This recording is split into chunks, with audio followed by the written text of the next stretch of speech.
Halo, Assalamualaikum warahmatullahi wabarakatuh. Berjumpa lagi dengan dari My Channel yang senantiasa menemani teman-teman semua dalam persiapan P3K 2024.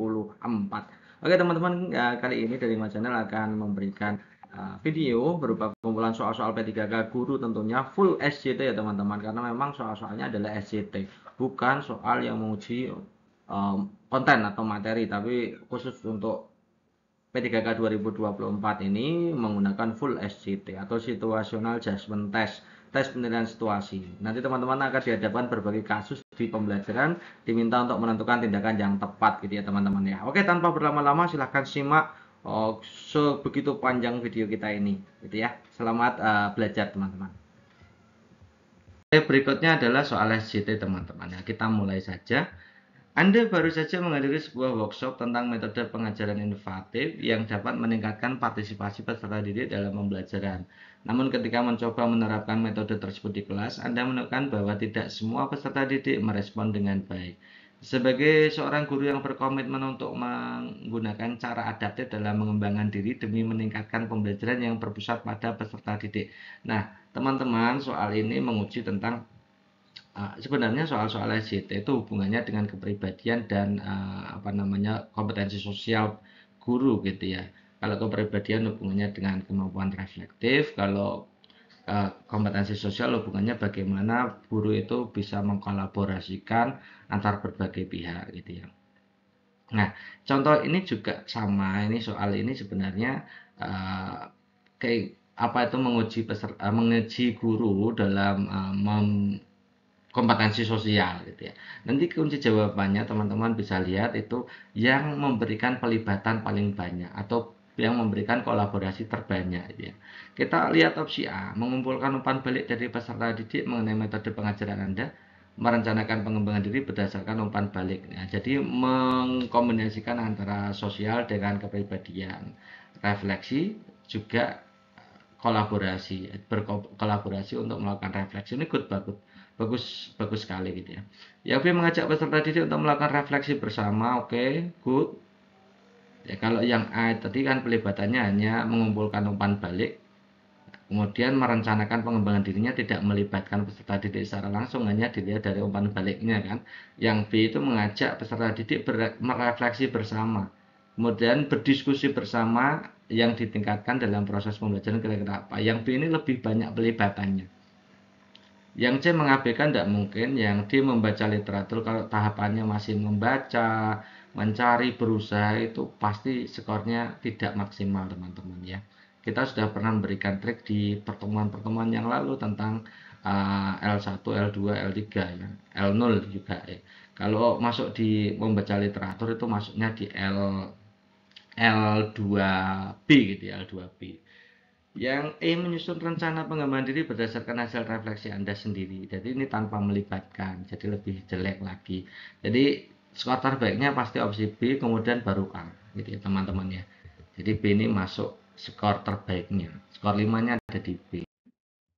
Oke, kita mulai dari nomor satu. Salah satu kode etik guru adalah menghargai dan menghormati hak asasi manusia serta keanekaragaman budaya. Seorang rekan guru di tempat Anda bekerja senang sekali menertawakan logat bahasa siswa yang berasal dari suku tertentu.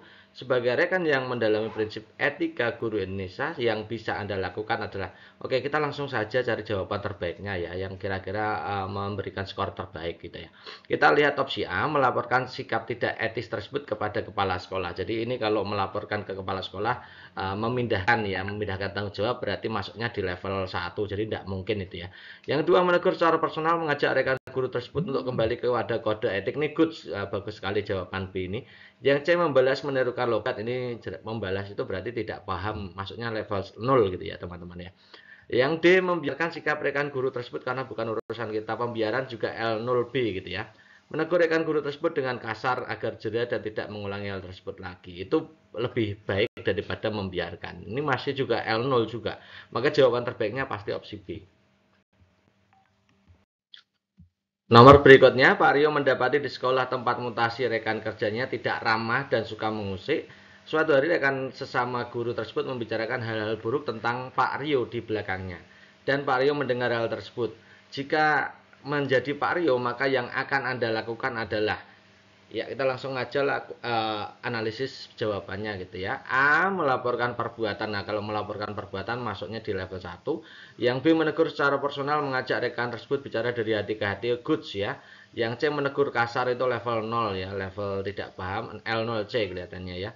Yang D mendiamkannya artinya membiarkannya, berarti L0B. Yang E membalasnya dengan ikut membicarakan hal buruk, ini lebih parah lagi, ini L0A ini ya. Maka jawaban terbaiknya pasti opsi B. Oke, next berikutnya Pak Putra membuat rancangan pembelajaran esok hari dengan media digital yang kontennya disesuaikan dengan materi membaca denah. Di tengah proses membuat bahan ajarnya, Pak Putra diminta kepala sekolah untuk membantu menyelesaikan nilai rapot yang belum selesai di entry.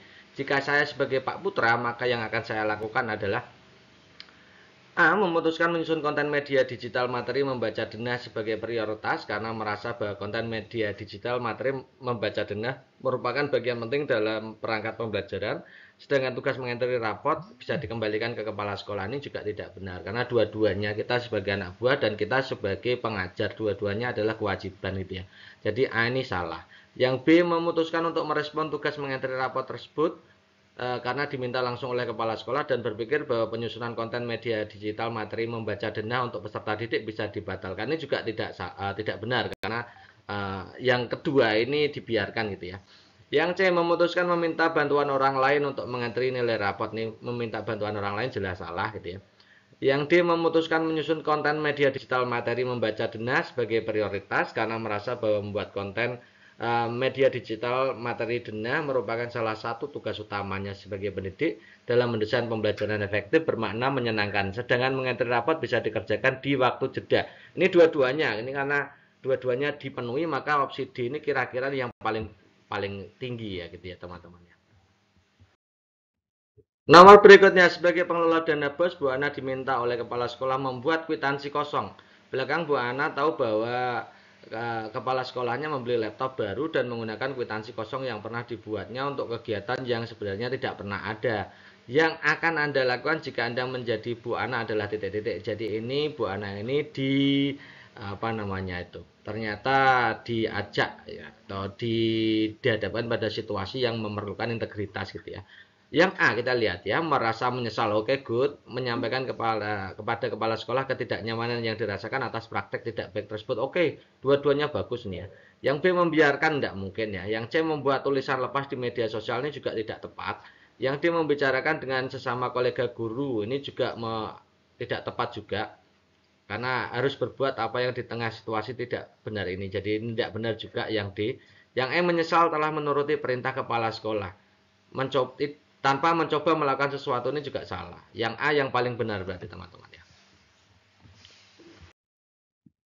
Next berikutnya, seorang guru baru bergabung dengan sebuah organisasi profesi guru yang aktif mengadakan berbagai kegiatan untuk meningkatkan kualitas pembelajaran. Guru tersebut ingin berpartisipasi secara efektif dalam organisasi tersebut, membantu memecahkan masalah pembelajaran. Tindakan yang seharusnya guru lakukan adalah titik-titik. Oke, kita lihat opsi A.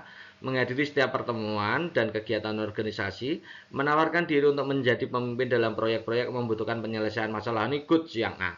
Bagus sekali gitu ya. Yang B menghadiri pertemuan organisasi secara pasif, tidak mungkin. Yang C menghadiri pertemuan dan memilih proyek yang sesuai dengan keahliannya, kemudian kontribusi dengan ide-ide solusi yang relevan. Menghadiri beberapa pertemuan ini berarti tidak full gitu ya. Jadi C dengan A bagus A. Yang D menghadiri kegiatan organisasi ketika memiliki waktu luang juga tidak tepat. Menjadi anggota organisasi tersebut sebagai wujud kontribusi sebagai guru tanpa partisipasi aktif. Jadi paling bagus yang A gitu teman-teman ya.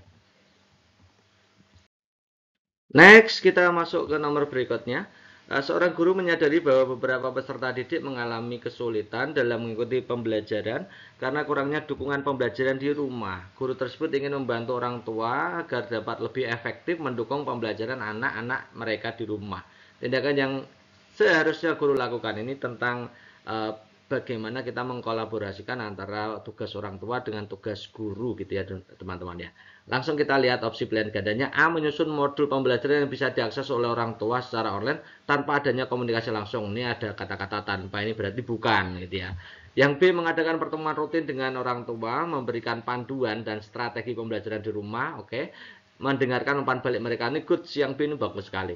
Yang C memberikan tugas tambahan kepada peserta didik untuk dikerjakan di rumah dengan harapan, ini masih ada harapan ya, masih dengan harapan berarti C-nya masih di bawahnya yang B gitu ya teman-teman ya. Yang D mengirimkan pesan singkat melalui aplikasi pesan setiap minggu untuk mengingatkan orang tua. Ini berarti prosesnya mengingatkan saja, bentuk kolaborasinya. Jadi yang D ini juga masih di bawah B. Yang E mengundang orang tua wali untuk datang ke sekolah saat acara khusus dan memberikan penjelasan singkat tentang pentingnya. Ini berarti hanya memberikan kolaborasinya, hanya memberikan penjelasan tentang pentingnya. Jadi yang memberikan kolaborasi yang terbaik adalah opsi B. Next, soal berikutnya, seorang guru ingin melibatkan orang tua, wali, dan masyarakat dalam proses pembelajaran untuk memperkaya pengalaman belajar. Jadi ini ada upaya dari guru untuk melakukan kolaborasi dengan orang tua atau masyarakat gitu ya.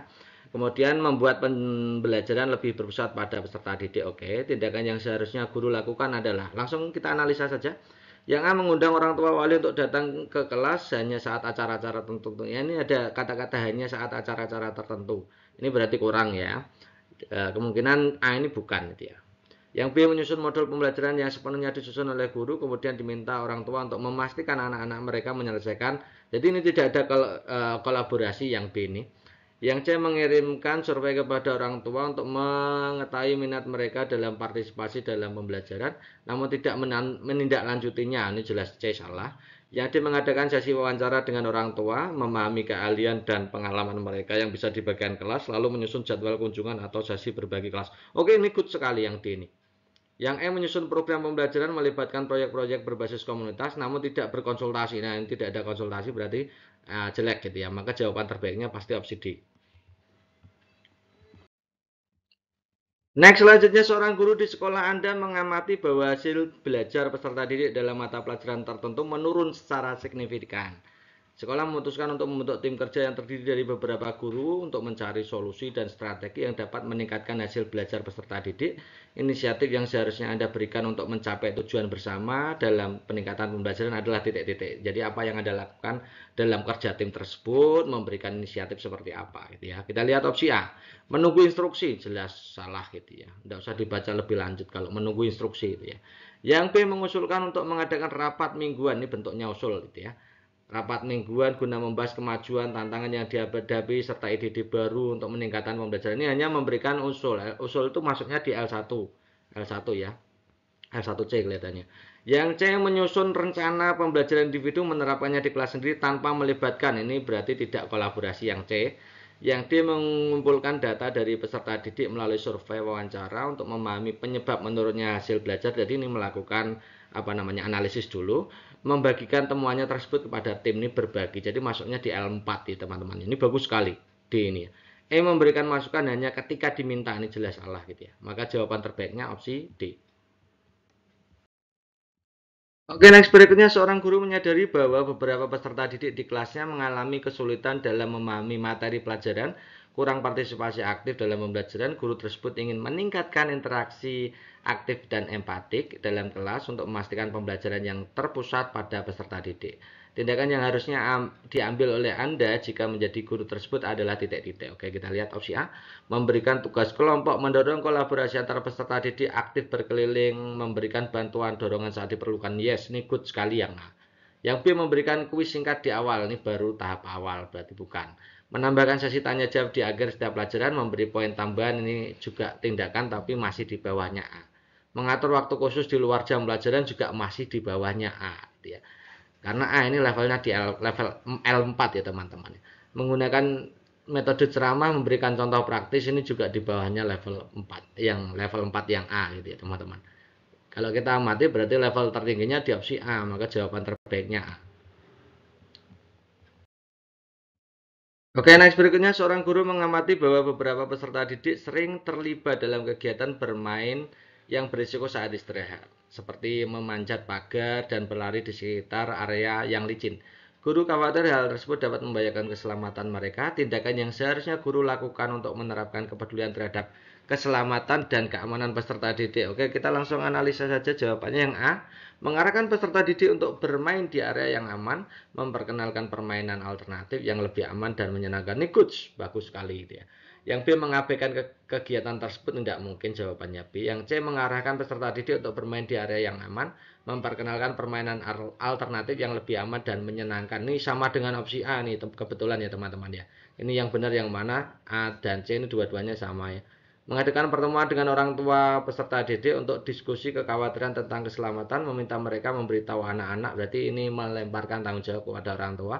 Yang M memberikan teguran keras dan hukuman kepada peserta didik, tidak mungkin. Jadi jawabannya kalau nggak A ya C teman-teman ya.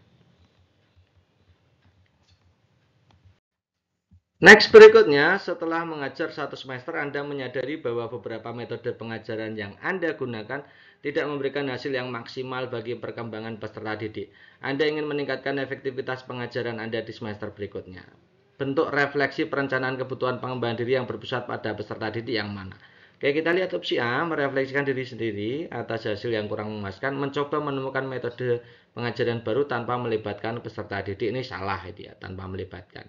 Yang B, mendiagnosa metode pengajaran yang mereka anggap efektif dan merencanakan strategi baru berdasarkan masukan dari peserta didik dan rekan sejawat. Ini good sekali, ada kolaborasi dan evaluasi. Yang C, merasa metode pengajaran sudah efektif, jadi ini tidak pandai refleksi. Tidak mungkin jawabannya C. Menggunakan hasil refleksi menjadi bahan renungan diri agar menjadi semester berikutnya menjadi lebih baik. Ini bentuknya masih refleksi awal gitu ya. Yang E, mengikuti pelatihan profesional secara mandiri, menguji cobakan penerapan semua metode yang dipelajari pada peserta didiknya. Ini yang E ini bagus, tapi lebih bagus yang B gitu teman-teman ya. Next berikutnya, setelah mengikuti berbagai pelatihan pengembangan diri, Anda mendapatkan banyak metode baru yang dapat digunakan dalam pembelajaran. Cara yang bisa Anda gunakan untuk menerapkan hasil pengembangan diri ini agar kualitas pembelajaran meningkat adalah titik-titik. Oke, kita langsung analisa aja jawabannya. A, menyimpan metode baru yang dipelajari untuk digunakan di masa depan. Ini nggak mungkin ya. Yang B, mengidentifikasi kebutuhan spesifik peserta didik. Oke, good. Ini bentuk evaluasi. Memilih menyesuaikan metode yang paling relevan. Ini good. Bagus sekali yang B ini. Yang C, mengikuti pelatihan profesional secara mandiri. Berarti masuk L2, masih tahap mencari itu ya. Jadi L2 tipe B. Yang D, menerapkan semua metode baru secara bersamaan tanpa menyesuaikan. Ini berarti tidak paham. L0 itu ya.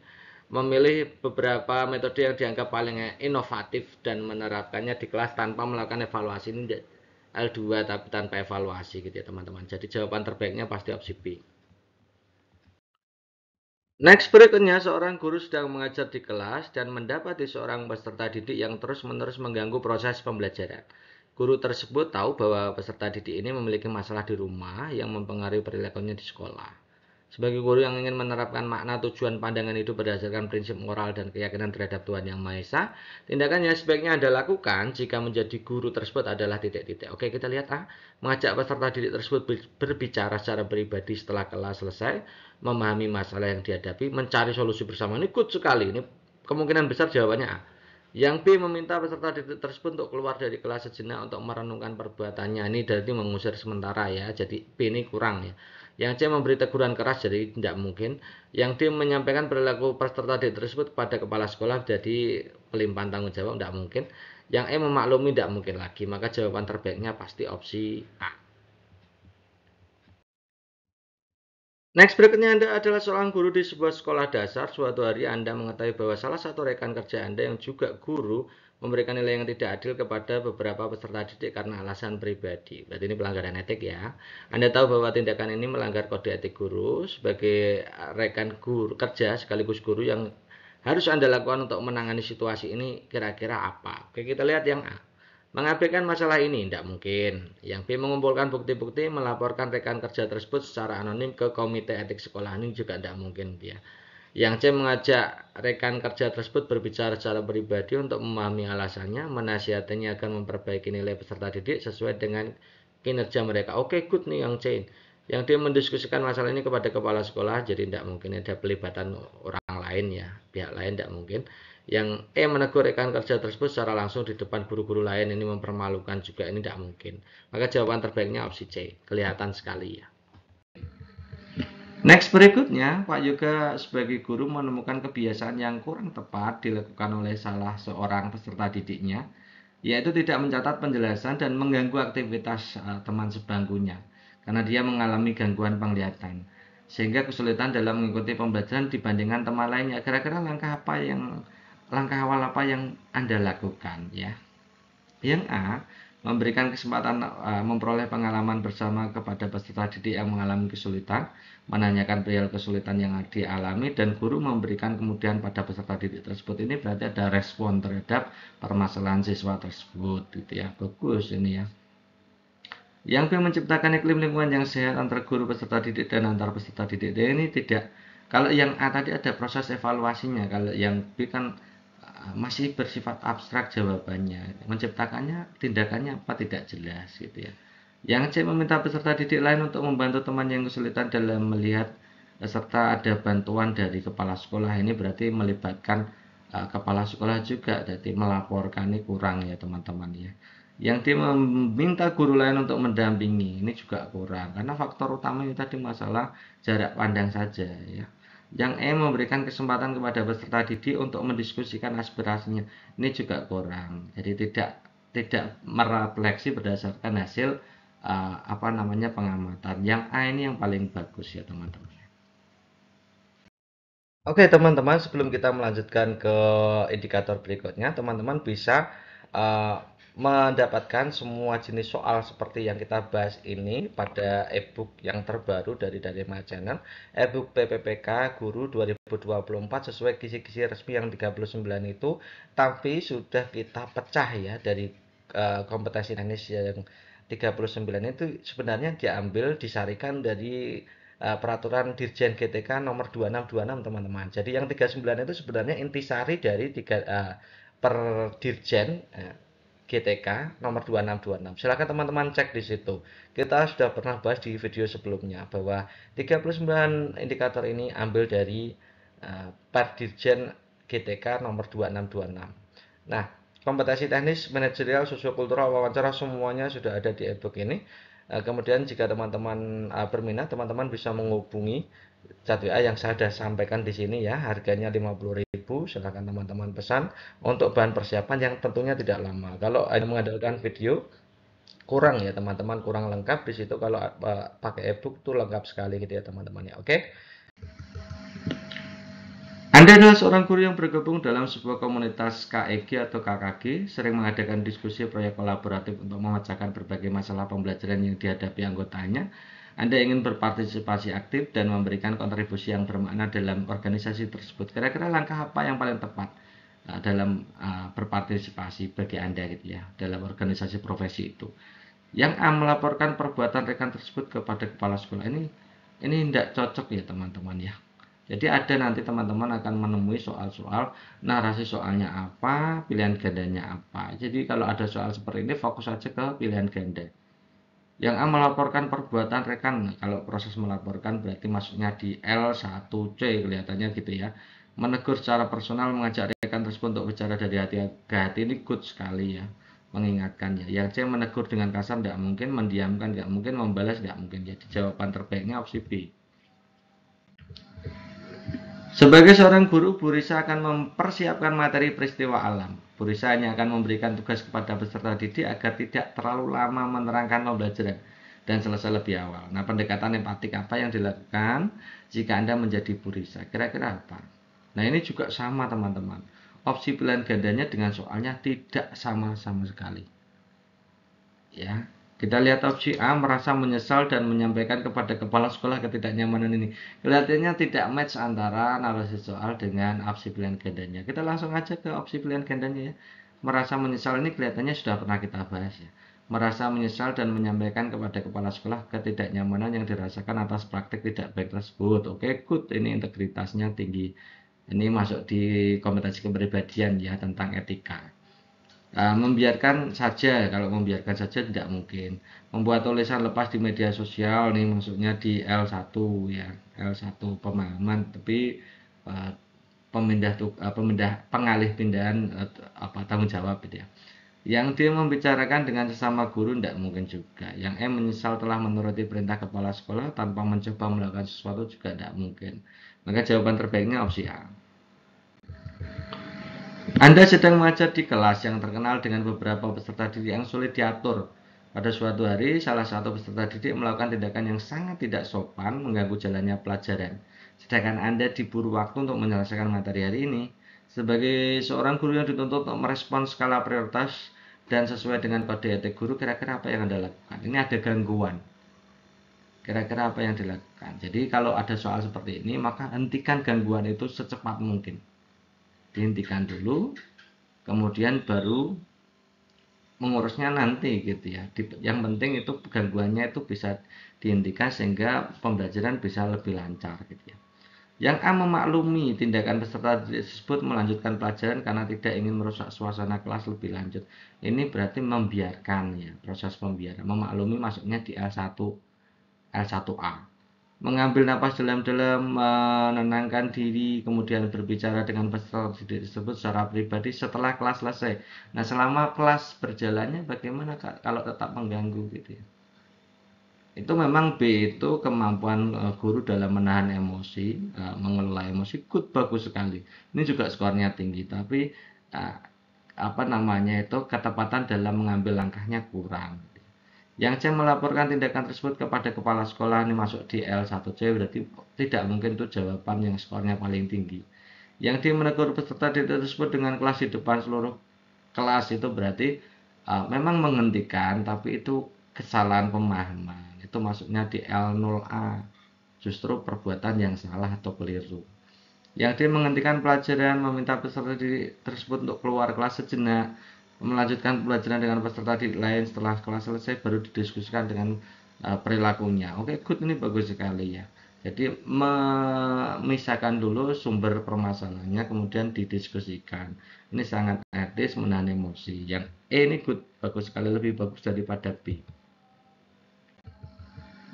Seorang guru ingin melibatkan orang tua, wali, dan masyarakat dengan menghadirkan dalam proses pembelajaran, menambah pengalaman belajar peserta didik, membuat pembelajaran lebih berpusat pada peserta didik. Dan soal-soal seperti ini menginginkan teman-teman itu untuk mengkolaborasikan pembelajaran teman-teman dengan orang tua atau masyarakat. Kita lihat ya, yang mana yang memberikan pelibatan paling bagus ya.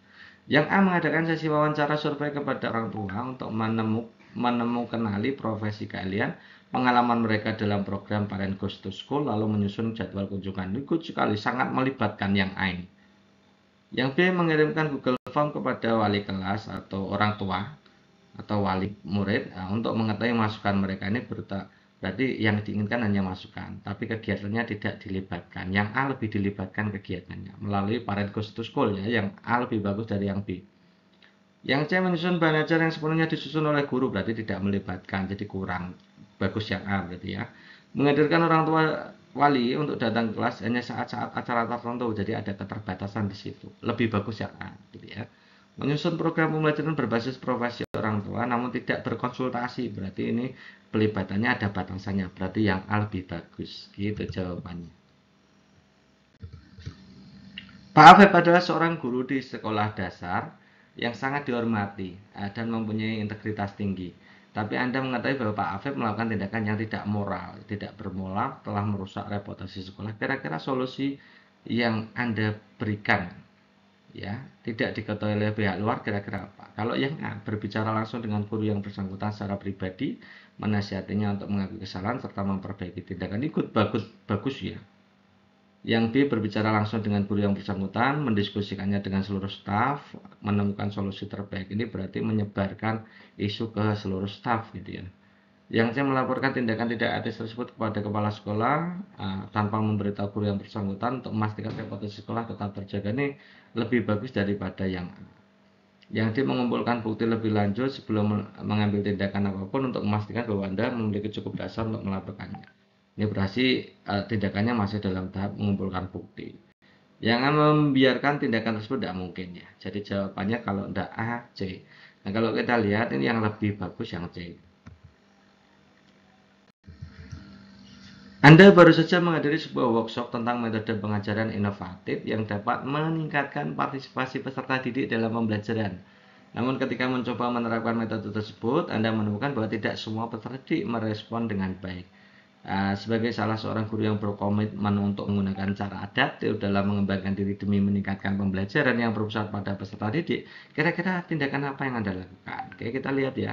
Jadi teman-teman, ini kata kuncinya adalah proses pelibatan. Ya. Semakin banyak pelibatan, maka itu jawaban terbaiknya. Yang A menanyakan kepada peserta didik mengapa mereka tidak merespon. Oke, berarti melibatkan siswa dalam hal refleksi. Oke. Mencari tahu bagian mana metode tersebut yang tidak efektif. Ini bagus ya, proses pelibatannya bagus. Yang B menghentikan penggunaan metode baru dan fokus pada evaluasi diri Anda sendiri, jadi tidak melibatkan peserta didik. Yang C mengganti metode tersebut dengan metode pengajaran tradisional biasa Anda gunakan, jadi tidak melakukan evaluasi, tiba-tiba langsung diganti aja. Yang D terus menggunakan metode tersebut tanpa modifikasi, berarti tidak melibatkan peserta didik tentang respon yang diberikan. Yang E menyusun ulang metode tersebut, sedikit memodifikasi berdasarkan pengamatan Anda tanpa melibatkan, jadi kurang. Jadi jawaban terbaiknya pasti opsi A. Anda adalah seorang guru yang melihat bahwa banyak orang tua wali dari peserta didik di kelas Anda merasa kesulitan mendukung pembelajaran anak mereka di rumah. Anda memutuskan untuk melakukan sesuatu yang mendukung mereka agar bisa lebih efektif dalam mendampingi. Kira-kira langkah yang paling tepat, ini juga melibatkan ya. Jadi melibatkan orang tua, wali, untuk kegiatan belajar peserta didik. Bagaimana Anda itu mengelola dari opsi A sampai E ini yang memberikan pengelolaan yang paling banyak atau memberikan pelibatan paling banyak atau berkolaborasi, tingkat kolaborasinya paling banyak ya. Yang A mengadakan workshop berkala atau sesuai kebutuhan dengan orang tua wali tentang cara mendampingi. Ini memberikan workshop ya, pelibatannya adalah diberikan workshop. Yang B pelibatannya adalah menyelenggarakan sesi tanya jawab mingguan melalui grup percakapan kelas, jadi mingguan ya. Sesi tanya jawab mingguan. Yang C mengirimkan panduan tertulis secara berkala yang berisi tips dan trik mendampingi anak belajar di rumah. Oke, kalau yang C ini juga bagus. Yang D mengadakan pertemuan individu dengan setiap wali membahas masalah solusi mereka, khusus mereka ya. Jadi D ini sangat melibatkan ya daripada A, B, C. Yang E menyediakan sumber daya pembelajaran online yang dapat diakses. Jadi ini hanya satu arah. Yang C juga satu arah. Yang B dua arah. Yang C satu arah. Yang D dua arah. Jadi kita ambil yang dua arah ya, itu jawaban terbaiknya opsi D gitu ya. Pak Rajak adalah seorang guru yang mengajar di kelas, namun kesulitan dalam mengkondisikan siswa yang terlalu aktif. Banyak peserta didik yang berlarian gaduh sehingga situasi kelas tak nyaman ya.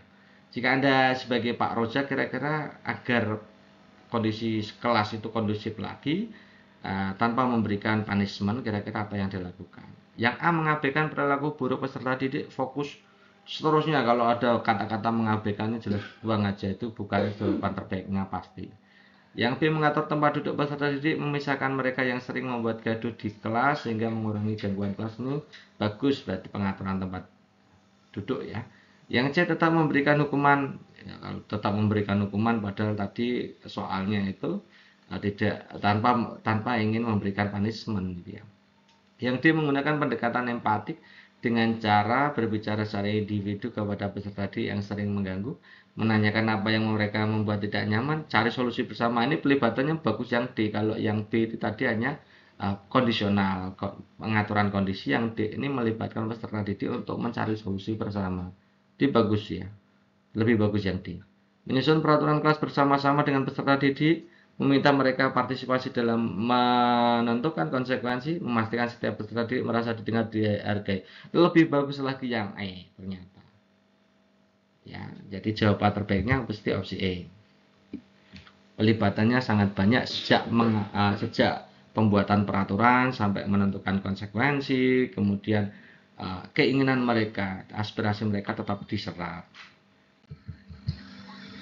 Pak Putra membuat rancangan pembelajaran esok hari dengan media digital yang kontennya disesuaikan dengan materi pembaca denah. Di tengah proses membuat bahan ajarnya, Pak Putra diminta kepala sekolah untuk membantu menyelesaikan nilai rapot. Kira-kira apa yang dilakukan? Yang A, memutuskan menyusun konten media digital materi membaca denah sebagai prioritas. Ini dua-duanya sebenarnya prioritas. Jadi kalau ada soal seperti ini yang jawabannya yang bisa mengcover dua-duanya yang mana. Kalau yang A kan prioritasnya hanya di menyusun konten media digital, jadi tidak mungkin.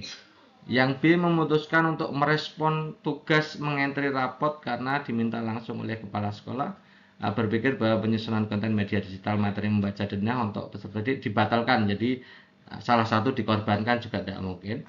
Yang C memutuskan meminta bantuan orang lain untuk entry rapot, kemudian mengerjakan penyusunan konten media digital. Ini dua-duanya bisa dilaksanakan, oke, good, tapi di situ meminta bantuan ya.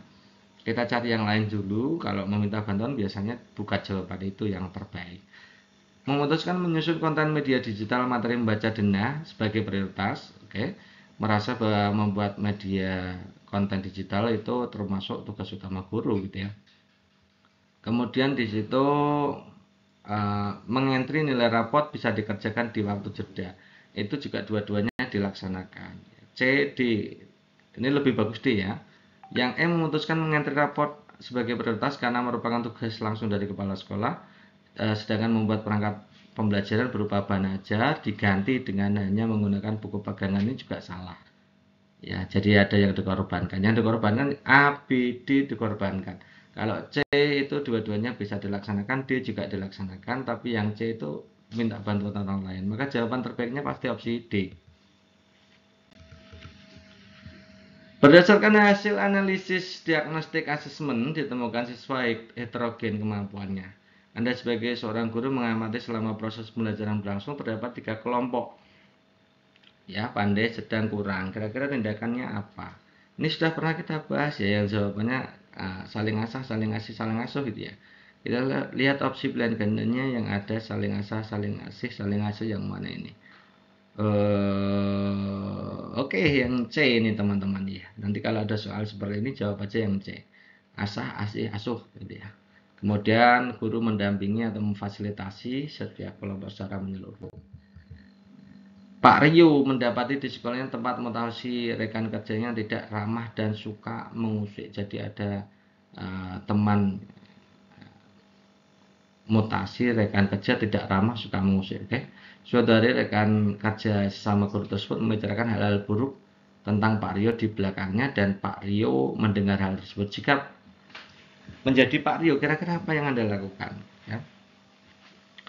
Melaporkan perbuatan tersebut kepada kepala sekolah agar ditegur, menegur secara personal, mengajak rekan tersebut bicara dari hati ke hati, menegur kasar, mendiamkannya, membalasnya. Ini sudah pernah kita bahas ya, jawabannya yang B gitu ya. Sebagai pengelola dana BOS, Bu Ana diminta oleh kepala sekolah membuat kwitansi kosong. Belakang ini Bu Ana tahu jika kepala sekolah membeli laptop baru dan menggunakan kwitansi kosong yang pernah dibuatnya untuk kegiatan yang sebenarnya tidak pernah ada. Kira-kira apa yang dilakukan? Ini tadi pilihan gandanya sudah pernah kita bahas ya, tadi di depan, yang keliru-keliru itu ya. Maka jawaban terbaiknya adalah yang A. Merasa menyesal menyampaikan kepada kepala sekolah ketidaknyamanan yang dirasakan atas praktek tidak baik tersebut. Salah satu kode etik guru adalah menghargai, menghormati hak asasi manusia serta keanekaragaman budaya. Seorang rekan guru di tempat kerja Anda senang sekali menertawakan logat bahasa. Sebagai rekan kerja sejawat yang memahami prinsip etika guru, kira-kira apa yang dilakukannya? Ini yang jadi protes teman-teman ya. Kita lihat, saya bacakan dulu ABC-nya ya. Melaporkan sikap tidak etis tersebut kepada kepala sekolah agar dibahas di rapat guru, kayak menegur secara personal, mengajak rekan guru tersebut untuk kembali kepada kode etik guru, membalas menirukan logat agar dia tahu bahwa hal tersebut tidak menyenangkan, membiarkan sikap rekan guru tersebut karena bukan urusan kita, menegur rekan guru tersebut dengan kasar agar dia tidak mengulangi hal tersebut. Nah, ini secara teoritis teman-teman akan jawab B yang paling bagus. Tapi ketika di sistem di tryoutnya ternyata jawabannya C teman-teman. Ya banyak yang protes sama saya juga. Tapi kalau sistem C, tapi saya tetap berpedoman bahwa ini kalau teman-teman ada soal tentang hal ini maka jawab saja. Kalau saya pilihnya tetap yang B. Sistem C ya, kalau di sistem menirukan logat ya. Jadi kalau teman-teman menjawab B skornya agak berkurang sedikit. Tuh. Capaian pembelajaran dalam mata pelajaran pendidikan Pancasila pada elemen UUD NRI tahun 1945 fase C kelas 5 yaitu mengidentifikasi bentuk-bentuk sederhana norma aturan hak kewajiban dalam kedudukannya sebagai peserta didik, anggota keluarga, dan bagian dari masyarakat. Berdasarkan CP tersebut, tujuan pembelajaran yang paling tepat pada ranah afektif adalah titik-titik. Nah, itu sudah saya bold hitam, teman-teman. Ranahnya afektif ya. Kita akan bahas langsung dari A sampai E ini kira-kira masuk di ranah apa. Kita lihat A. Melalui kegiatan pengamatan lingkungan sekitar, peserta didik dapat menyajikan hasil telaah tentang norma yang berlaku di masyarakat. Nah, kalau menyajikan hasil itu masuknya di ranah psikomotorik, teman-teman. Jadi psikomotorik itu ya presentasi, itu psikomotorik ya, kegiatan diskusi itu psikomotorik. Jadi diingat-ingat aja teman-teman untuk menyajikan ya, membuat laporan itu masuk dalam ranah psikomotorik atau ranah keterampilan. Yang B, melalui model value clarification technique, peserta didik dapat menunjukkan sikap disiplin dalam menerapkan norma yang berlaku di masyarakat. Nah, menunjukkan sikap ini masuk di ranah afektif, teman-teman. Yang C, melalui diskusi kelompok, peserta didik dapat menyebutkan norma. Kalau menyebutkan, menjelaskan, menerapkan, menganalisis, menilai, mengevaluasi itu masuknya di level pengetahuan atau kognitif ya, teman-teman ya. Yang D, melalui model pembelajaran berbasis masalah, peserta didik dapat menelaah. Nah, menelaah itu sama dengan levelnya di menganalisis, masuknya di C4, maka masuk di kognitif ya. Kemudian yang E, melalui pembelajaran berbasis proyek, peserta didik dapat menyajikan. Nah, menyajikan ini masuknya dalam ranah keterampilan atau ranah psikomotorik. Jadi jawaban tepatnya yang paling tepat adalah opsi B. Seorang guru kelas 2 SD sedang merancang materi pembelajaran tentang penerapan nilai-nilai Pancasila dalam kehidupan. Nah, peserta didik kelas 2 SD berada pada tahap praoperasional akhir. Gini teman-teman, menurut PASE itu kan praoperasional itu masuk di sebenarnya masuk di tahapan TK ya, balita sampai TK itu praoperasional. Ketika di SD mulai 7 tahun itu sebenarnya sudah masuk di operasional konkret. Nah, karena ini kelas 1 kelas 2 ini tahapannya masih tahap transisi, maka disebut praoperasional gitu ya teman-teman. Praoperasional konkret artinya perubahan dari praoperasional menuju operasional konkret itu ya teman-teman ya. Yang teman-teman perlu ingat, ada 4 fase ya. Sensomotorik itu anak di bawah 2 tahun sensomotorik, praoperasional itu sejak 3 tahun sampai 6 tahun, sampai 7 tahun lah, sampai 7 tahun. 7 tahun sampai 12 tahun itu masuk di operasional formal, operasional konkret di SD. Kemudian SMP, SMA itu sudah operasional, kalau yang SMP operasional formal sudah bisa ya, teman-teman ya. Oke, kita lihat ya. Opsi A, penulisan esai. Menulis esai itu masuk di operasional formal gitu ya. Kemudian menyusun laporan juga operasional formal. Kemudian diskusi mendalam tentang konsep-konsep abstrak itu juga operasional formal. Kemudian analisis peristiwa yang merupakan penyimpangan dalam menerapkan nilai-nilai Pancasila itu juga operasional formal. Kalau cerita bergambar itu masuknya di praoperasional. Maka jawaban terbaiknya opsi E, teman-teman ya. Oke, next berikutnya salah satu elemen fase B, peserta didik mampu membedakan antara kebutuhan dan keinginan. Kira-kira rumusan tujuan pembelajaran apa? Jadi teman-teman, kalau ada CP, kemudian teman-teman diminta untuk membuat TP, maka teman-teman harus menyesuaikan level berpikirnya. Kan ada cara menentukan TP itu bisa mengambil langsung dari CP utuh gitu ya, tidak dimodifikasi. Yang kedua, dicarikan level berpikir yang sama gitu ya, kata operasional yang sama atau senilai dengan yang ada di CP. Nah, di situ membedakan teman-teman. Nah, proses membedakan ini masuknya di level C5, evaluasi kan ya. Kalau C4 itu menganalisis menelaah, C3 menerapkan, C2 itu memahami. Memahami itu termasuk menjelaskan, mengidentifikasi. C1 itu masuk level menyebutkan, itu masuknya di C1 teman-teman ya. Nah, kita lihat langsung saja kira-kira yang cocok dengan C5 itu yang mana. Yang A, diberikan daftar barang-barang maupun aktivitas dalam kehidupan, peserta didik kelas 3 dapat memilih mana barang yang merupakan kebutuhan dan mana barang yang merupakan keinginan. Nah, ini proses memilih itu sama dengan C5. Jadi C5 itu ada yang mengevaluasi, kata kerja operasionalnya meliputi membandingkan, mengevaluasi, menilai, memilih, membedakan gitu ya teman-teman. Itu umum digunakan untuk C5. Kemudian yang B, diberikan daftar barang, peserta didik mampu menyebutkan. Nah, menyebutkan ini maksudnya level C1, ingatan saja, level ingatan gitu ya. Yang C, diberikan lembar kerja, peserta didik mampu membuat pertanyaan. Membuat pertanyaan itu levelnya sebenarnya bukan di kognitif, tapi masuk di level psikomotorik ya. Kemudian yang D, dengan menonton video tentang upaya manusia memenuhi kebutuhan hidup, peserta didik mampu menyebutkan levelnya di level C1 gitu ya. Kita sudah tadi membahas ya. Kemudian yang E, diberikan grafik tentang kecenderungan kebutuhan dan keinginan manusia, peserta didik mampu menganalisis. Nah, menganalisis itu masuknya di C4. Maka jawaban terbaiknya pasti opsi A.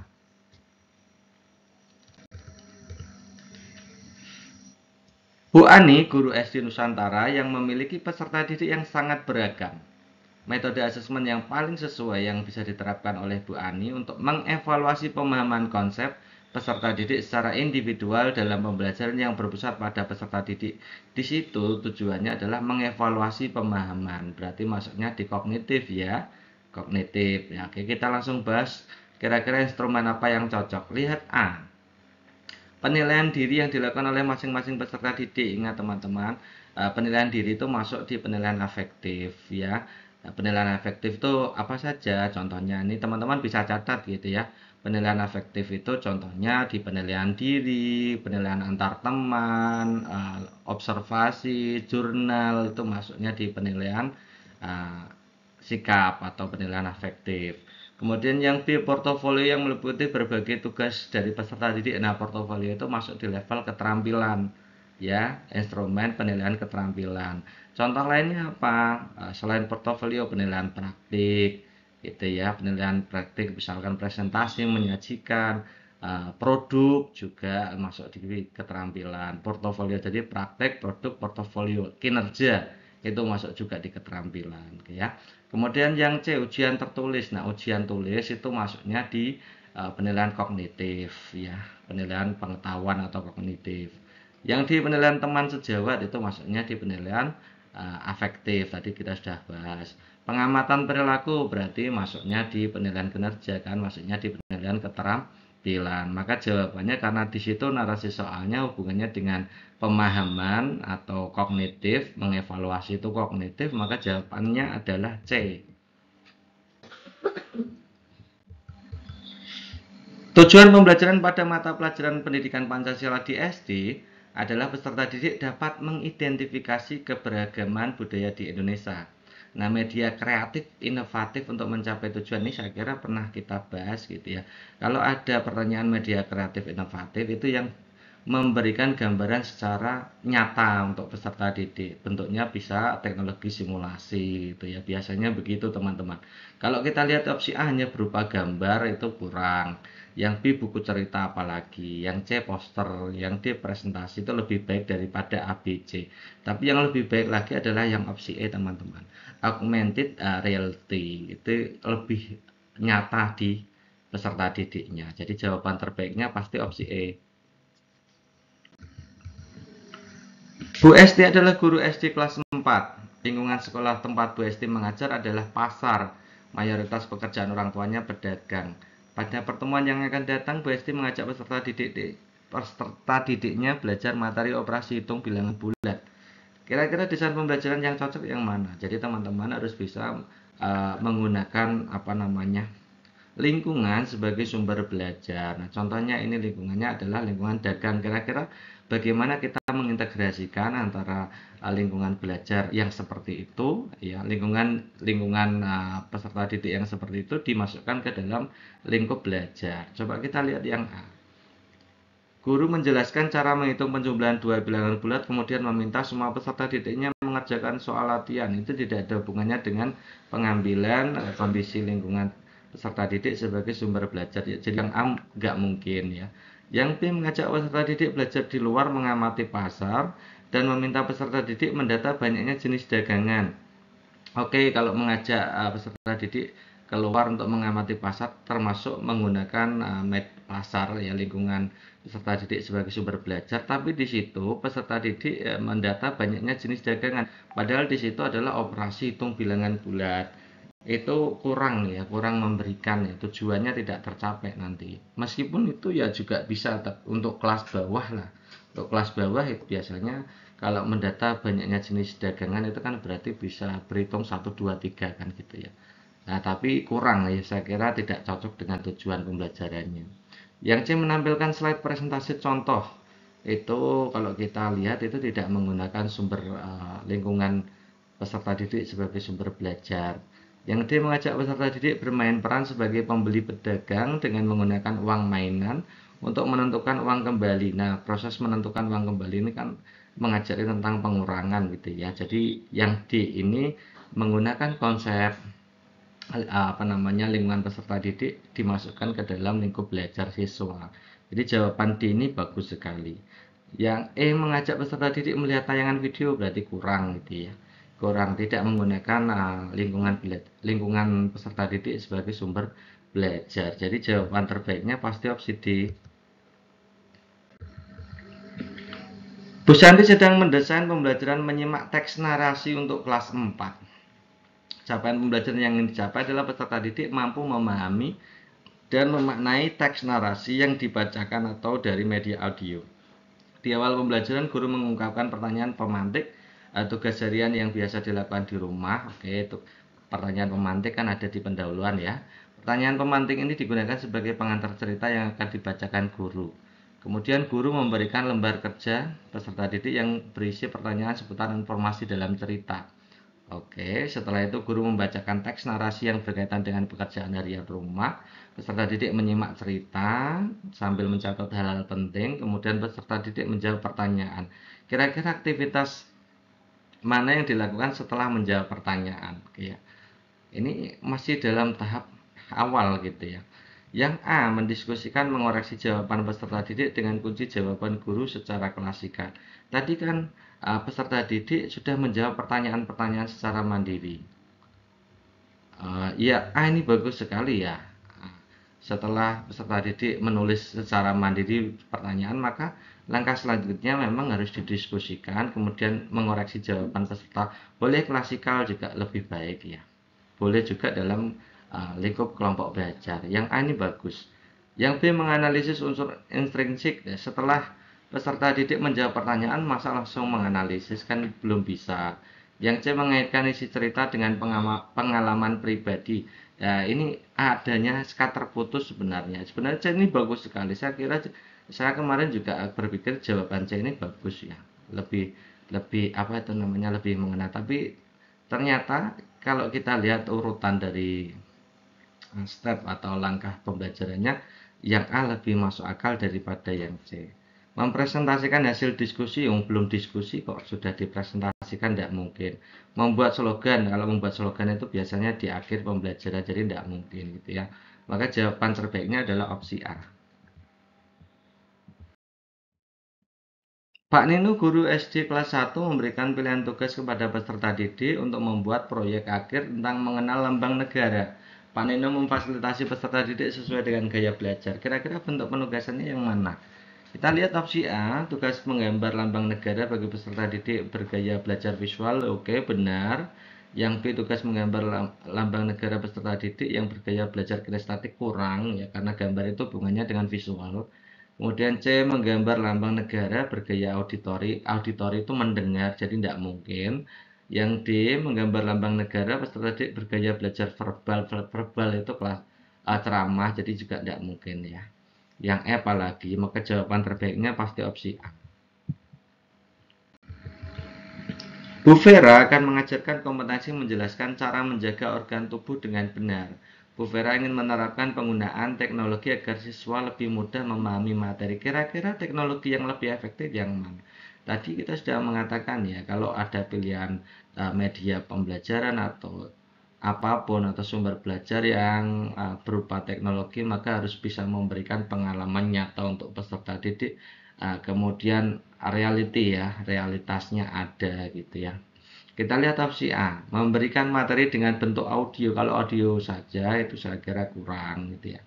Audio visual saja juga kurang. Harus bisa memberikan pengalaman yang sangat banyak. Kalau audio kan hanya pendengaran ya. Yang B juga bentuknya audio. Tidak mungkin ya. Yang C aplikasi kuis daring. Padahal di situ konsepnya adalah menjelaskan. Jadi cara menjaga organ tubuh tidak mungkin kita gunakan aplikasi kuis daring seperti Quizizz atau interaktif lain. Tidak mungkin itu ya. Yang D menyediakan video animasi tentang cara merawat organ pernafasan manusia. Video animasi sangat bagus itu ya. Sesuai dengan hal konkret ya, hal nyata yang dialami oleh peserta didik kan masuk di situ, memberikan pengalaman belajar yang banyak, audio juga visual juga gerak di situ ada gitu ya, dan cocok dengan tujuan pembelajarannya adalah merawat organ pernafasan. Ini good, yang D ini bagus. D menyiapkan video pembelajaran juga bagus, tapi di situ tentang jenis organ pernapasan tidak cocok dengan tujuan pembelajaran. Dan tujuan pembelajaran cara menjaga organ tubuh, gitu ya. Maka jawaban D ini paling tepat. Bu Dewi akan memberikan materi tentang pertumbuhan kepada peserta didik kelas 5 SD. Beberapa peserta didik memiliki latar belakang pertanian, sementara yang lain akrab dengan tumbuhan hias. Kira-kira bagaimana cara Bu Dewi menyajikan materi? Nah, kalau ada pertanyaan seperti ini harus bisa mengintegrasikan antara dua latar belakang itu, yaitu pertama pertanian, yang kedua lingkungan belajarnya adalah akrab dengan tumbuhan hias. Kita lihat opsi A, fokus hanya pada tumbuhan pertanian, tidak bisa. Yang tanaman hias bagaimana? Kan pembelajaran diferensiasi harus melibatkan banyak hal itu ya, supaya semuanya mendapatkan pengalaman belajar itu ya. Yang B memberikan penjelasan tentang tumbuhan dan beragam klasifikasinya. Ini hanya memberikan penjelasan juga tidak mungkin. Menyajikan informasi tentang tumbuhan hias saja tidak bisa. Mengaitkan konsep tumbuhan dan perannya dalam pertanian dan tumbuhan hias good. Yang D ini sudah mengintegrasikan antara berbagai latar belakang ya.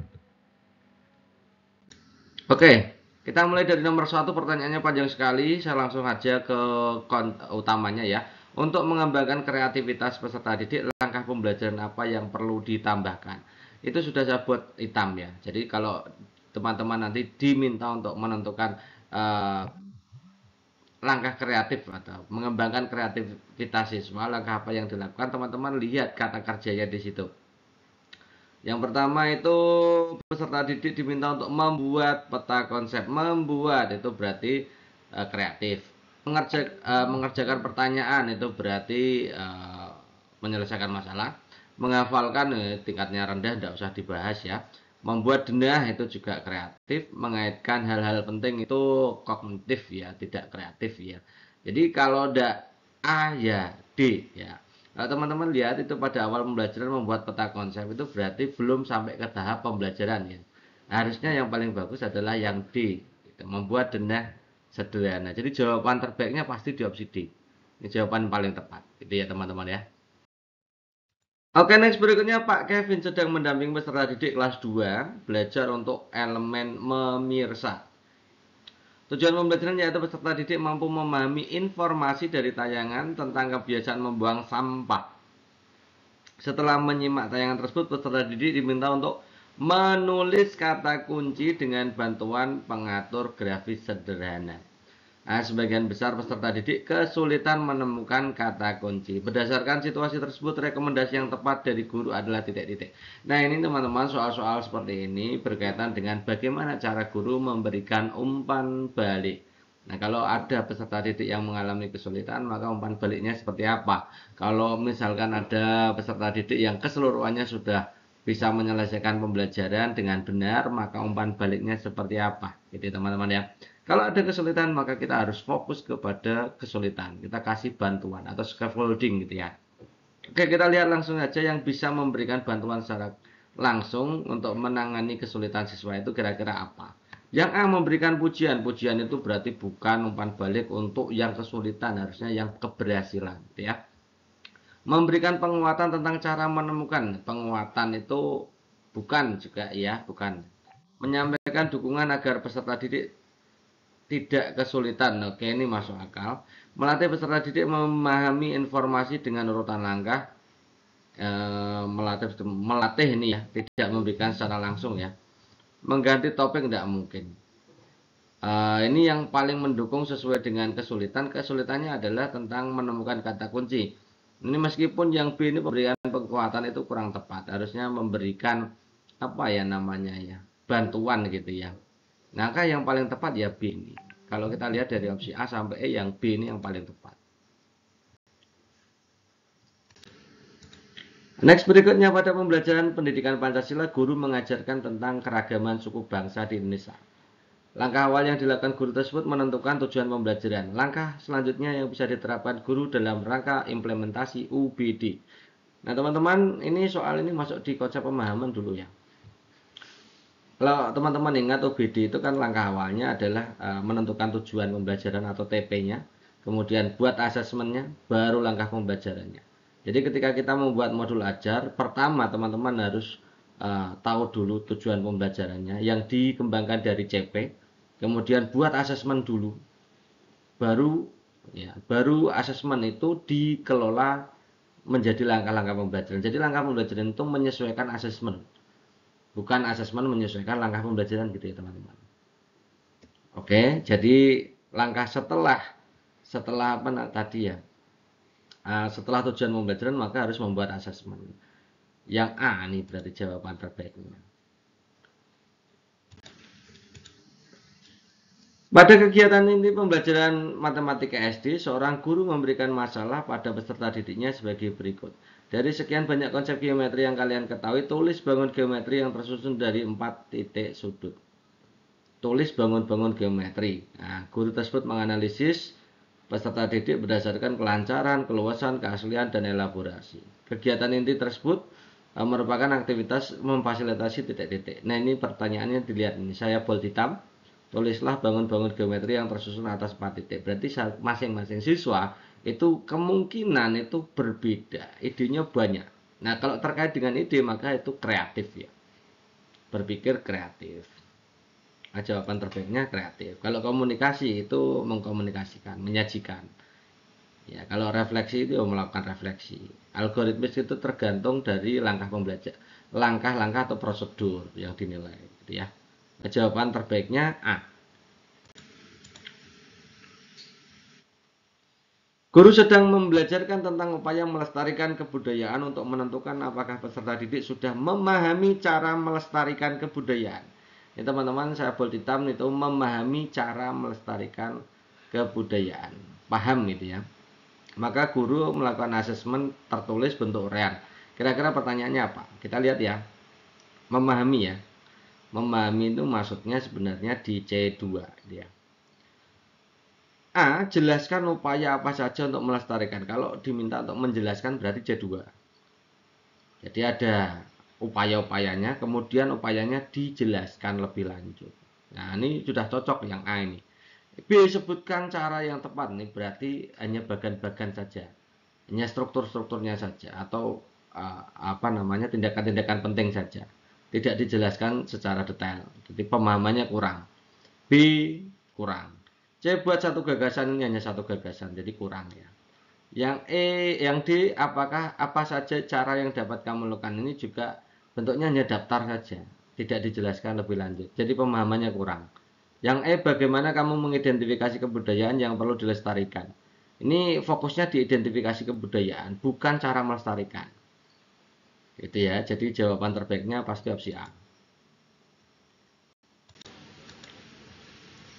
Pak Leo, seorang guru kelas 3 di SD Hasanuddin, akan memberikan materi tentang penerapan nilai Pancasila di lingkungan keluarga. Tujuan pembelajaran untuk mengembangkan ranah sikap. Oke, ranah sikap itu semuanya dari A sampai E sudah saya bold hitam. Ya, kata kerjanya teman-teman silahkan dilihat. Sudah di bold hitam kan? Oke, ranah sikap ya. Jadi nanti teman-teman silahkan apa namanya itu pelajari cara menjawabnya, gitu ya. Tidak saya tulis di sini, langsung saya jelaskan saja supaya teman-teman tahu. Yang A, melalui diskusi kelompok tentang penerapan nilai Pancasila di lingkungan keluarga, peserta didik menunjukkan sikap, berarti afektif. Sikap. Oke, good. Yang A ini masuk. Melalui model pembelajaran problem based learning, peserta didik dapat menjelaskan. Menjelaskan itu masuknya di ranah pengetahuan atau kognitif, teman-teman. Ya. Yang C, melalui LKPD peserta didik dapat menunjukkan sikap jujur, menunjukkan sikap lagi, afektif, kita centang lagi. Peserta didik membuat resume, kalau kita bahas membuat membuat itu masuknya di produk ya. Berarti masuknya di keterampilan teman-teman, bukan di pengetahuan, bukan di sikap. Melalui pembelajaran PBL membuat poster, nah membuat lagi itu berarti ranahnya di keterampilan. Nah, semudah itu mengerjakan teman-teman, jadi tidak usah bingung, gitu ya. Next, terdapat banyak masalah yang terkait dengan lingkungan sekitar tempat tinggal. Untuk melatih kemampuan berpikir kritis nih saya sebut ya. Jadi teman-teman kadang soalnya itu berpikir kritis, kadang kreatif, kadang pemecahan masalah. Jadi teman-teman harus memahami kata-kata kuncinya ini.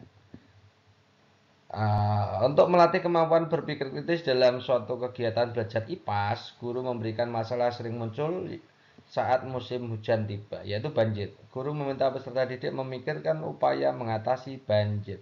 Namun sebelum sampai menentukan solusi, langkah kira-kira apa? Yang A menentukan akar permasalahan, yang B mencari penyebab terjadi banjir. Fokus aja ya teman-teman, di sini urusannya dengan banjir. Berarti sebelum mencari solusi harus tahu dulu penyebabnya banjir di lingkungan itu apa. Itu ya. Yang C mengumpulkan data terkait banjir, D menentukan solusi penyelesaian, yang E membuat sintesis.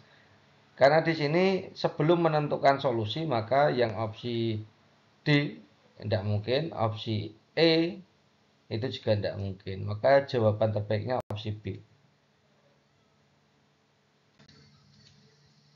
Pada aktivitas pembelajaran di kelas, guru memberikan soal pada peserta didik sebagai berikut. Suatu lingkaran memiliki jari-jari 10, pendekatan P-nya 3,14, tentukan keliling lingkaran. Jawaban peserta didiknya ternyata adalah 31,4. Artinya tinggal dikalikan 10 kali 3,14. Padahal keliling itu rumusnya adalah Pi kali D, bukan Pi kali R ya. Penangannya yang tepat. Ya, kita lihat opsi A menjelaskan ulang, tidak mungkin.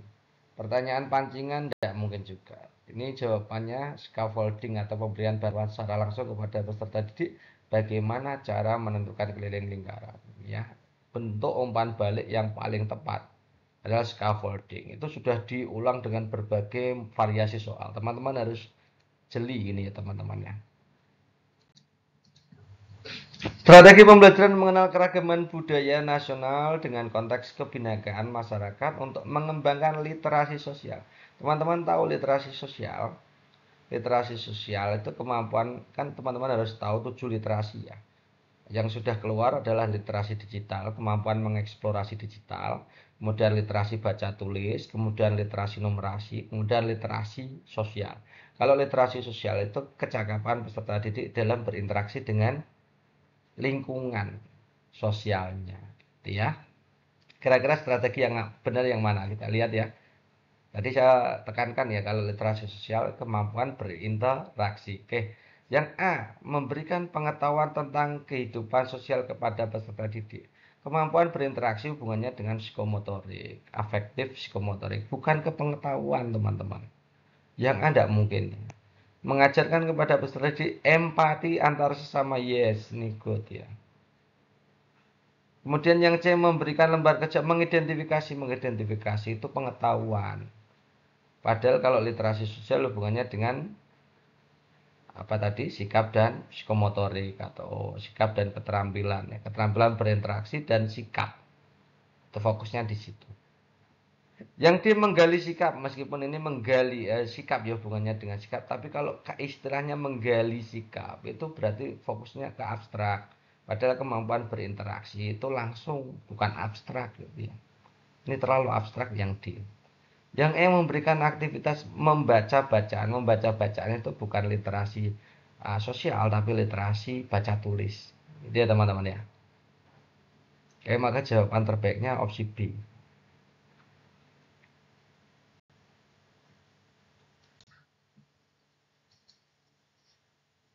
Rumusan tujuan pembelajaran berbunyi melalui penggunaan media pembelajaran peserta didik dapat menentukan nilai pi.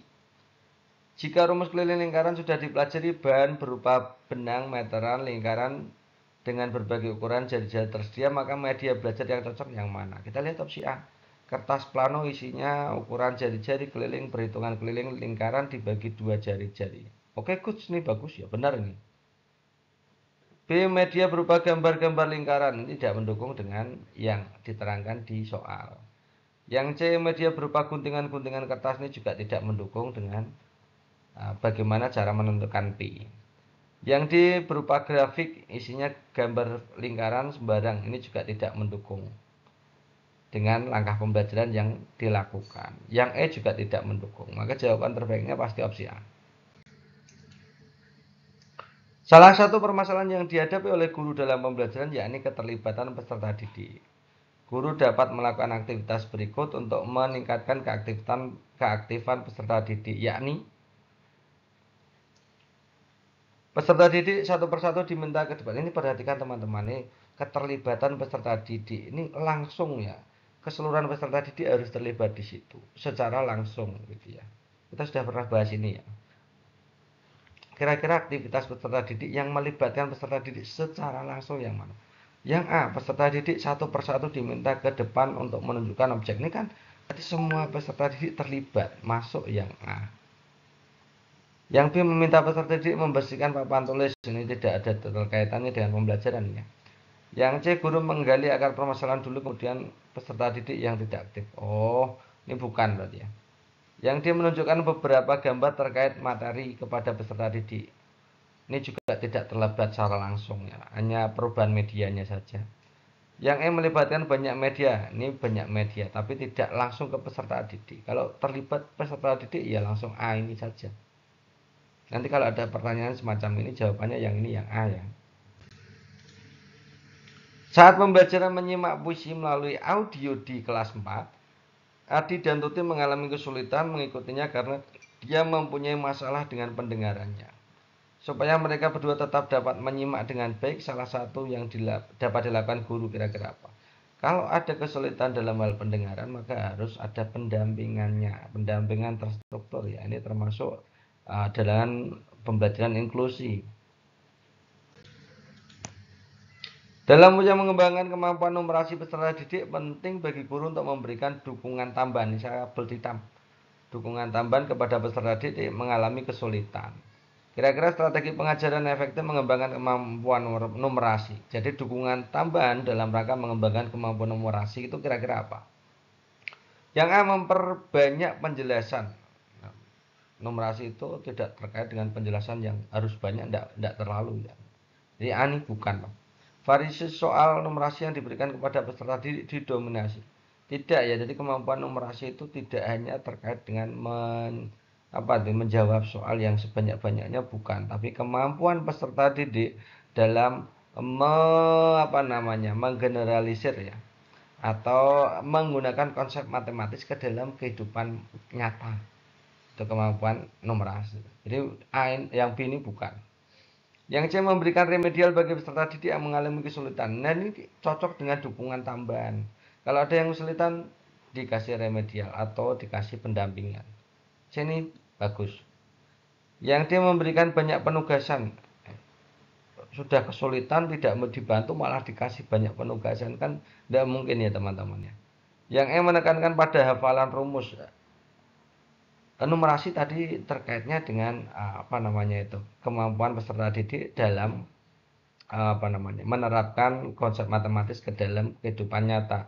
Jadi tidak penting untuk hafalan rumus, tidak penting.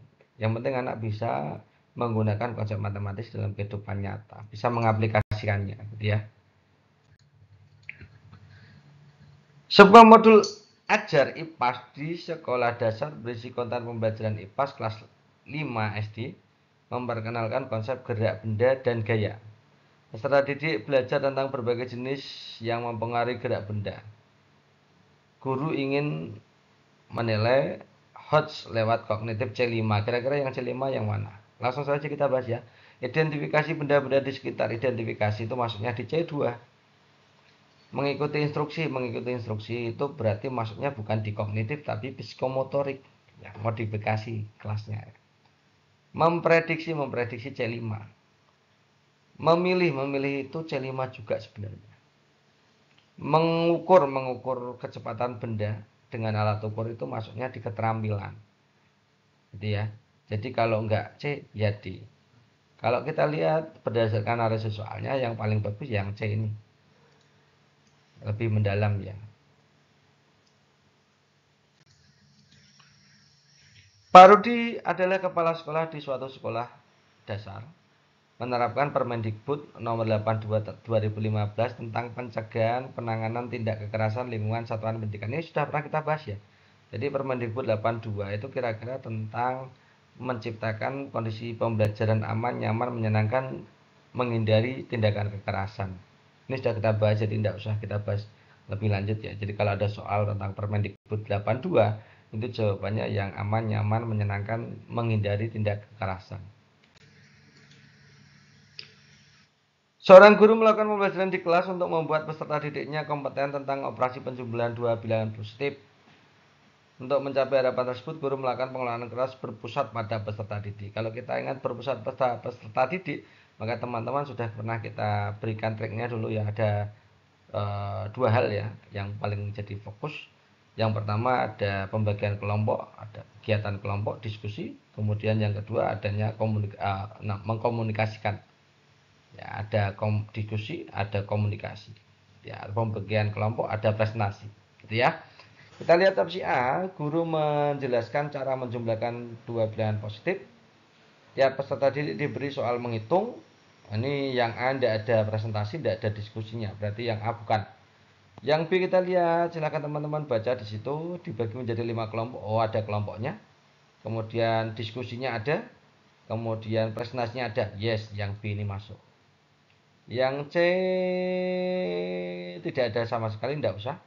Yang D ada kelompoknya, ada diskusinya, kemudian ada presentasi. Oke. Yang E itu kalau kita lihat di situ diskusinya ada berpasangan, kemudian presentasinya ada. Oke, yes. Jadi jawaban terbaiknya B, D, E. Seorang guru sedang membacakan sebuah cerita untuk peserta didik kelas 6. Dari pembelajaran tersebut, peserta didik diharapkan mengidentifikasi nilai-nilai yang terkandung dalam teks sastra. Kira-kira asesmen yang cocok yang mana? Kita lihat identifikasi nilai-nilai. Identifikasi maksudnya di C2. Ya C2 gitu ya. Maksudnya di level kognitif, pengetahuan, bukan sikap, bukan psikomotorik gitu ya. Kita lihat opsi A, membuat. Nah, kalau kita bicara tentang membuat berarti hubungannya dengan produk. Ya, produk itu maksudnya di keterampilan. Tidak mungkin. Ya. Yang B, menceritakan. Menceritakan itu maksudnya di keterampilan juga. Keterampilan praktik. Ya, bercerita, berenang, dan lain-lain. Yang C, merancang proyek. Proyek itu maksudnya juga di keterampilan. Keterampilan proyek. Jadi kalau keterampilan teman-teman harus tahu praktik, produk, proyek, portofolio.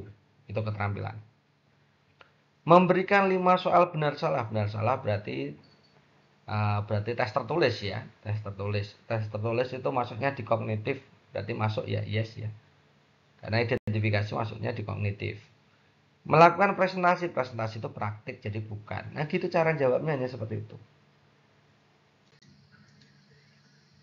Next, tujuan pembelajaran yang dibuat oleh guru peserta didik mampu menyebutkan contoh-contoh kearifan lokal.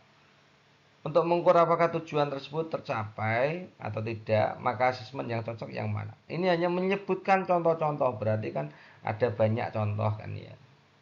Kalau kita lihat lisan, apa saja kearifan lokal di sekitar tempat tinggalmu? Ini juga sebenarnya masuk gitu ya. Yang B, sebutkan kearifan lokal yang terdapat di sekitar tempat tinggalmu. Ini juga benar juga. Yang C, sebutkan macam-macam kearifan lokal di tempat tinggalmu. Ini lebih banyak contoh-contohnya ada ya. Yang dijelaskan, ini jelaskan ini tingkatnya lebih tinggi lagi, enggak D berarti. Yang E, isian singkat sebutkan satu contoh. Kalau satu contoh saja ya tidak bisa menentukan contoh-contoh kearifan lokal, tidak banyak itu. Kalau kita lihat A sampai E, ini yang paling condong yang C. Sebutkan macam-macam kearifan lokal di tempat tinggal. Ini lebih banyak. Konteksnya sama dengan C1 menyebutkan. Itu ya. Next berikutnya. Pada pembelajaran bahasa Indonesia kelas 1, seorang guru ingin melihat kemampuan peserta didiknya membaca nyaring kartu yang diawali dengan suku kata babi bu. Rubriknya yang tepat adalah titik-titik. Ini sudah pernah kita bahas ya. Kalau huruf itu dikenali. Kalau suku kata dieja. Kalau kata dibaca. Itu ya teman-teman ya. Dikenali, dieja, dibaca. Jawabannya D ya. Oke, kita mulai dari nomor satu. Salah satu kode etik guru adalah menghargai dan menghormati hak asasi manusia serta keanekaragaman budaya. Seorang rekan guru di tempat Anda bekerja senang sekali menertawakan logat bahasa siswa yang berasal dari suku tertentu. Sebagai rekan yang mendalami prinsip etika guru Indonesia, yang bisa Anda lakukan adalah, oke, kita langsung saja cari jawaban terbaiknya ya, yang kira-kira memberikan skor terbaik gitu ya. Kita lihat opsi A, melaporkan sikap tidak etis tersebut kepada kepala sekolah. Jadi ini kalau melaporkan ke kepala sekolah, memindahkan tanggung jawab, berarti masuknya di level 1, jadi tidak mungkin itu ya. Yang kedua, menegur secara personal, mengajak rekan guru tersebut untuk kembali ke wadah kode etik. Ini good, bagus sekali jawaban B ini. Yang C, membalas menirukan logat. Ini membalas itu berarti tidak paham, maksudnya level 0 gitu ya teman-teman ya. Yang D, membiarkan sikap rekan guru tersebut karena bukan urusan kita. Pembiaran juga L0B gitu ya. Menegur rekan guru tersebut dengan kasar agar jeda dan tidak mengulangi hal tersebut lagi. Itu lebih baik daripada membiarkan. Ini masih juga L0 juga. Maka jawaban terbaiknya pasti opsi B. Nomor berikutnya, Pak Rio mendapati di sekolah tempat mutasi rekan kerjanya tidak ramah dan suka mengusik. Suatu hari rekan sesama guru tersebut membicarakan hal-hal buruk tentang Pak Rio di belakangnya. Dan Pak Rio mendengar hal tersebut. Jika menjadi Pak Rio, maka yang akan Anda lakukan adalah, ya, kita langsung aja analisis jawabannya gitu ya. A, melaporkan perbuatan. Nah, kalau melaporkan perbuatan masuknya di level 1. Yang B, menegur secara personal, mengajak rekan tersebut bicara dari hati ke hati, goods ya. Yang C, menegur kasar, itu level 0 ya, level tidak paham, L0C kelihatannya ya. Yang D, mendiamkannya artinya membiarkannya, berarti L0B. Yang E, membalasnya dengan ikut membicarakan hal buruk, ini lebih parah lagi, ini L0A ini ya. Maka jawaban terbaiknya pasti opsi B. Oke, next berikutnya Pak Putra membuat rancangan pembelajaran esok hari dengan media digital yang kontennya disesuaikan dengan materi membaca denah. Di tengah proses membuat bahan ajarnya, Pak Putra diminta kepala sekolah untuk membantu menyelesaikan nilai rapot yang belum selesai di entry. Jika saya sebagai Pak Putra, maka yang akan saya lakukan adalah A, memutuskan menyusun konten media digital materi membaca denah sebagai prioritas karena merasa bahwa konten media digital materi membaca denah merupakan bagian penting dalam perangkat pembelajaran, sedangkan tugas mengentri raport bisa dikembalikan ke kepala sekolah. Ini juga tidak benar karena dua-duanya, kita sebagai anak buah dan kita sebagai pengajar, dua-duanya adalah kewajiban gitu ya. Jadi A ini salah. Yang B, memutuskan untuk merespon tugas mengentri raport tersebut karena diminta langsung oleh kepala sekolah dan berpikir bahwa penyusunan konten media digital materi membaca denah untuk peserta didik bisa dibatalkan. Ini juga tidak benar karena yang kedua ini dibiarkan gitu ya. Yang C, memutuskan meminta bantuan orang lain untuk mengentri nilai rapot. Nih, meminta bantuan orang lain jelas salah gitu ya. Yang D, memutuskan menyusun konten media digital materi membaca denah sebagai prioritas karena merasa bahwa membuat konten media digital materi denah merupakan salah satu tugas utamanya sebagai pendidik dalam mendesain pembelajaran efektif, bermakna, menyenangkan. Sedangkan mengentri rapot bisa dikerjakan di waktu jeda. Ini dua-duanya, ini karena dua-duanya dipenuhi, maka opsi D ini kira-kira yang paling paling tinggi ya gitu ya teman-teman. Nomor berikutnya, sebagai pengelola dana BOS, Bu Ana diminta oleh kepala sekolah membuat kwitansi kosong. Belakang Bu Ana tahu bahwa kepala sekolahnya membeli laptop baru dan menggunakan kwitansi kosong yang pernah dibuatnya untuk kegiatan yang sebenarnya tidak pernah ada. Yang akan Anda lakukan jika Anda menjadi Bu Ana adalah titik-titik. Jadi ini Bu Ana ini apa namanya itu, ternyata diajak ya, atau dihadapkan pada situasi yang memerlukan integritas gitu ya. Yang A kita lihat ya, merasa menyesal. Oke, good. Menyampaikan kepada kepala sekolah ketidaknyamanan yang dirasakan atas praktek tidak baik tersebut. Oke, dua-duanya bagus nih ya. Yang B, membiarkan, tidak mungkin ya. Yang C, membuat tulisan lepas di media sosial, ini juga tidak tepat. Yang D, membicarakan dengan sesama kolega guru, ini juga tidak tepat juga. Karena harus berbuat apa yang di tengah situasi tidak benar ini. Jadi ini tidak benar juga yang D. Yang E, menyesal telah menuruti perintah kepala sekolah. Tanpa mencoba melakukan sesuatu, ini juga salah. Yang A yang paling benar berarti teman-teman ya. Next berikutnya, seorang guru baru bergabung dengan sebuah organisasi profesi guru yang aktif mengadakan berbagai kegiatan untuk meningkatkan kualitas pembelajaran. Guru tersebut ingin berpartisipasi secara efektif dalam organisasi tersebut, membantu memecahkan masalah pembelajaran. Tindakan yang seharusnya guru lakukan adalah titik-titik. Oke, kita lihat opsi A. Menghadiri setiap pertemuan dan kegiatan organisasi, menawarkan diri untuk menjadi pemimpin dalam proyek-proyek membutuhkan penyelesaian masalah. Ini good yang A. Bagus sekali gitu ya. Yang B, menghadiri pertemuan organisasi secara pasif, tidak mungkin. Yang C, menghadiri pertemuan dan memilih proyek yang sesuai dengan keahliannya, kemudian kontribusi dengan ide-ide solusi yang relevan. Menghadiri beberapa pertemuan ini berarti tidak full gitu ya. Jadi C dengan A, bagus A. Yang D, menghadiri kegiatan organisasi ketika memiliki waktu luang juga tidak tepat.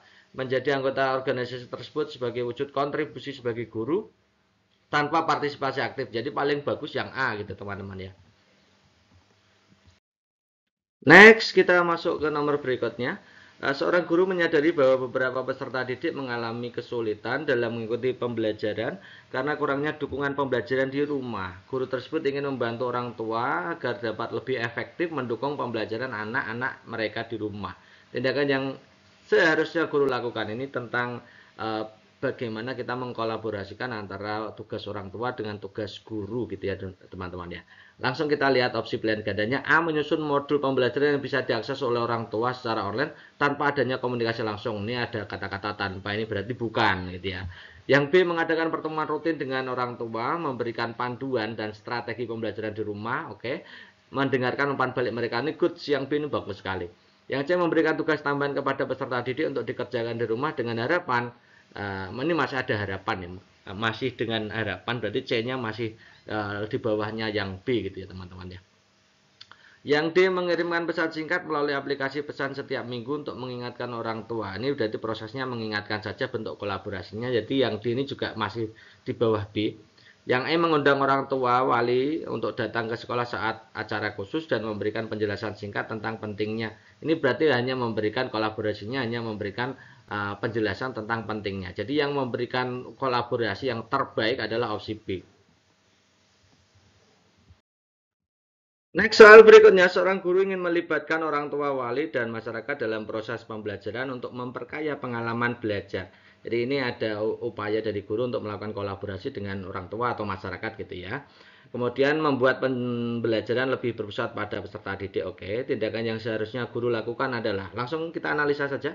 Yang A, mengundang orang tua wali untuk datang ke kelas hanya saat acara-acara tertentu. Ya, ini ada kata-kata hanya saat acara-acara tertentu. Ini berarti kurang ya. Kemungkinan A ini bukan gitu ya. Yang B, menyusun modul pembelajaran yang sepenuhnya disusun oleh guru, kemudian diminta orang tua untuk memastikan anak-anak mereka menyelesaikan. Jadi ini tidak ada kolaborasi yang B ini.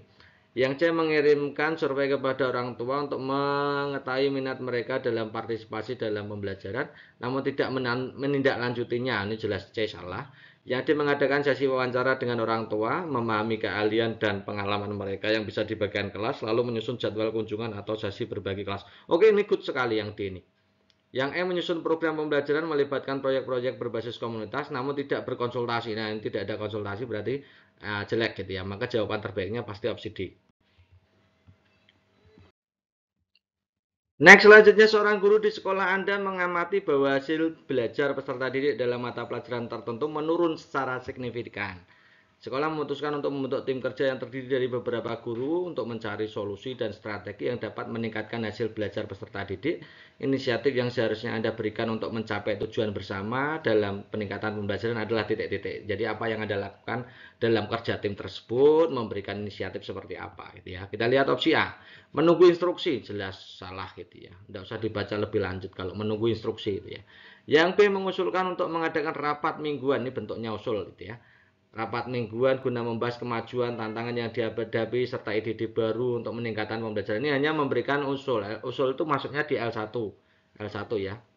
L1C kelihatannya. Yang C, menyusun rencana pembelajaran individu menerapkannya di kelas sendiri tanpa melibatkan. Ini berarti tidak kolaborasi yang C. Yang D, mengumpulkan data dari peserta didik melalui survei wawancara untuk memahami penyebab menurunnya hasil belajar. Jadi ini melakukan analisis dulu, membagikan temuannya tersebut kepada tim, ini berbagi. Jadi masuknya di L4 ya teman-teman. Ini bagus sekali D ini. Memberikan masukan hanya ketika diminta, ini jelas salah gitu ya. Maka jawaban terbaiknya opsi D. Oke, next berikutnya seorang guru menyadari bahwa beberapa peserta didik di kelasnya mengalami kesulitan dalam memahami materi pelajaran, kurang partisipasi aktif dalam pembelajaran. Guru tersebut ingin meningkatkan interaksi aktif dan empatik dalam kelas untuk memastikan pembelajaran yang terpusat pada peserta didik. Tindakan yang harusnya diambil oleh Anda jika menjadi guru tersebut adalah titik-titik. Oke, kita lihat opsi A. Memberikan tugas kelompok, mendorong kolaborasi antara peserta didik, aktif berkeliling, memberikan bantuan dorongan saat diperlukan. Yes, ini good sekali yang A. Yang B, memberikan kuis singkat di awal. Ini baru tahap awal, berarti bukan. Menambahkan sesi tanya jawab di akhir setiap pelajaran, memberi poin tambahan. Ini juga tindakan tapi masih di bawahnya A. Mengatur waktu khusus di luar jam pelajaran juga masih di bawahnya A. Ya. Karena A ini levelnya di level L4 ya teman-teman.